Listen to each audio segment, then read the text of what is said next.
Hey guys, so I figured I would put together a quick video commenting on the recent posts that went up on social media recently about Prusa and upgrading your firmware using non-Prusa compliant firmware and my opinions on that. So let's dive into it. Okay, so first of all, for those who don't understand, pretty much what's happened is for the newest Prusa Mini, Prusa has decided that if you want to use third-party firmware, which is perfectly fine to do, but there are a lot of risks involved, they are installing a special little breakout switch on their controller board, and you have to physically go in there and remove it under the condition that if you do so, you're accepting any risks to the machine using non-Prusa confirmed vetted code for the printer. And a lot of people are taking this to mean that they don't want you to upgrade your machine. Well, the thing to remember is when you're downloading third-party firmware, unless you know exactly what you're doing, and believe me, I know enough to do basic stuff in Marlin, but I don't know a whole lot about it. It's very, very, very easy to go in there and turn on or turn off various safety functions.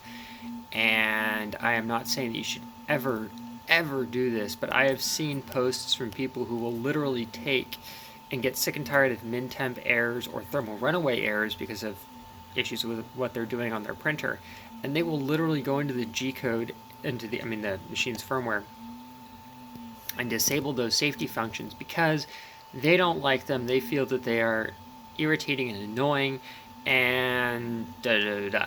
Now, obviously, that's a very, very, very stupid decision to make. Those are in there for a reason. But the point I'm trying to make here is when you go loading third-party firmware onto a machine that's not really been tested, that's a huge gamble that you're taking. And understandably so, Prusa is not keen on people dumping out iffy firmware into the market, and they already have to deal enough with customers who have done just some downright shake your head going, really, why'd you do that things. And for them, it's a matter of liability, and I completely understand. I mean, I'll be perfectly honest, I have reflashed the firmware on my Artillery 3D Sidewinder X1 so I can print at 290 degrees Celsius on the machine, but under normal circumstances, the machine is not intended to do that, and when I did that completely with the knowledge that if anything goes wrong, that's on me. I mean, you would be amazed on all these 3D printing pages how many people don't even have a machine and probably don't really know what they're doing with 3D printing, and they're already going, oh, should I upgrade the firmware on the machine when I get it in? And it's like, no, unless there is a major safety flaw with the firmware that requires you to upgrade it, don't. It's very easy to screw things up on the machine, and it's very easy to get yourself into a boatload of problems if you don't know what you're doing. So I guess in conclusion, my take on this whole thing is Prusa is not saying thou shalt not reflash the firmware on thy machine. Prusa is just saying if you want to go ahead and do it using third-party firmware, well, that's your own risk that you need to take. And you know what? That's perfectly fair. I mean, there's nothing wrong with people going in there and modifying things. It's just people need to realize if they're going to do that, they're going to be using the machine outside of the intended purpose. Therefore, they can't really expect the same kind of warranty that they would have if they were using the machine as originally intended.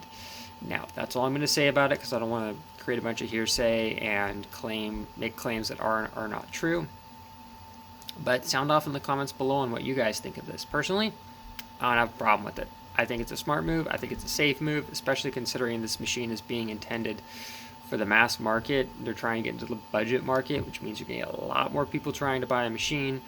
So that's just my take. Let me know what you guys think. See you later.